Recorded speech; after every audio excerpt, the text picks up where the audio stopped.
राहुल गांधी की वोटर अधिकार यात्रा का 8वां दिन। बिहार के पूर्णिया पहुंचेगी यात्रा। वोटर लिस्ट में कथित गड़बड़ियों और एसआईआर के खिलाफ जागरूकता फैलाना है इस यात्रा का मकसद। सुबह कटिहार के खुशकी बाग से शुरू होकर कॉलेज मोड़ फरबिसगंज होते हुए शाम को नरपतगंज ब्लॉक कोऑपरेटिव ग्राउंड में समाप्त होगी यात्रा। यात्रा के दौरान महागठबंधन के नेता जनसभाओं को करेंगे संबोधित।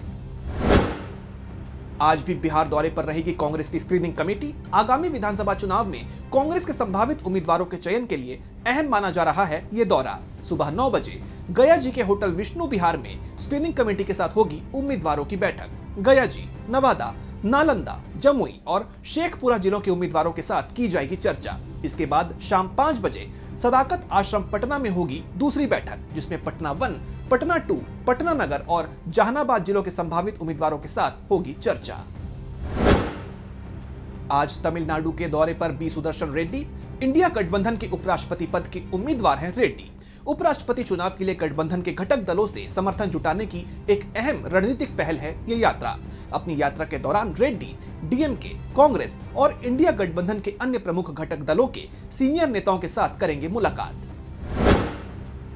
छत्तीसगढ़ के सीएम विष्णुदेव साय के नेतृत्व में जापान और दक्षिण कोरिया गए डेलीगेशन के 3 दिवसीय दौरे का आज अंतिम दिन। छत्तीसगढ़ के लिए निवेश को आकर्षित करना है इस दौरे का मकसद। डेलीगेशन ने जापान में तमाम उद्योगपतियों, व्यापार संघों और निवेशकों के साथ की बैठकें, जिनमें उन्होंने राज्य में मौजूद व्यावसायिक अवसरों और निवेश अनुकूल नीतियों पर की चर्चा। इस दौरान इन्वेस्टर कनेक्ट नाम के सेशंस का भी किया गया आयोजन। इस दौरे से राज्य में नए उद्योग स्थापित होने और रोजगार के अवसर बढ़ने की जताई जा रही है उम्मीद। आज पंजाब में संयुक्त किसान मोर्चा एक विशाल रैली का करेगा आयोजन। लुधियाना जिले की समराला तहसील की अनाज मंडी में होगी रैली। हजारों की संख्या में लोकतांत्रिक किसान सभा पंजाब के सदस्य और समर्थक इस रैली में लेंगे भाग। राज्य सरकार की लैंड पूलिंग नीति के विरोध में उतरेंगे किसान। राज्य और केंद्र सरकारों पर किसानों की पहले से स्वीकृत मांगों को लागू करने और शेष मांगों को स्वीकार करने के लिए बनाया जाएगा अधिक दबाव। आज ऑल इंडिया स्पीकर कॉन्फ्रेंस का होगा आयोजन। दिल्ली विधानसभा में होगी खास चर्चा। जुटेंगे देश भर के स्पीकर्स। केंद्रीय गृह मंत्री अमित शाह करेंगे कॉन्फ्रेंस का उद्घाटन।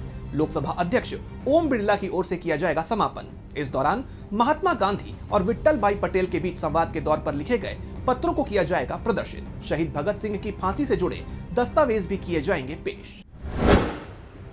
आज से भारत की 4 दिन की आधिकारिक यात्रा पर फिजी के राष्ट्रपति सिटिवेनी राबुका। इस दौरान भारत के शीर्ष नेतृत्व से मुलाकात करेंगे फिजी के पीएम। दोनों देशों के बीच आपसी सहयोग, व्यापार, शिक्षा और सांस्कृतिक संबंधों को मजबूत करने पर करेंगे चर्चा। भारत फिजी रिश्तों को नई दिशा देने वाला माना जा रहा है राबुका का ये दौरा। आज से गोरखपुर के 2 दिवसीय दौरे पर सीएम योगी आदित्यनाथ पेडलेगंज में गुरु ग्रंथ साहिब के प्रकाश पर्व में होंगे शामिल। कई विकास परियोजनाओं का करेंगे लोकार्पण और शिलान्यास। अगले दिन यानी 25 अगस्त को जनता दर्शन कार्यक्रम में लोगों से करेंगे मुलाकात। इसके बाद लखनऊ के लिए होंगे रवाना। सीएम के दौरे को देखते हुए सुरक्षा व्यवस्था के किए गए हैं पुख्ता इंतजाम। आज पाकिस्तान के विदेश मंत्री इशाक डार के ढाका दौरे का दूसरा दिन। कई नेताओं से करेंगे मुलाकात। दक्षिण एशिया की कूटनीति के लिहाज से बेहद अहम माना जा रहा है इशाक डार का ये दौरा।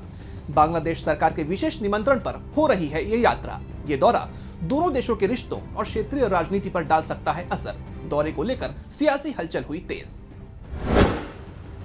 आज दिल्ली, पंजाब, हरियाणा और उत्तर प्रदेश में गरज चमक के साथ बारिश की संभावना।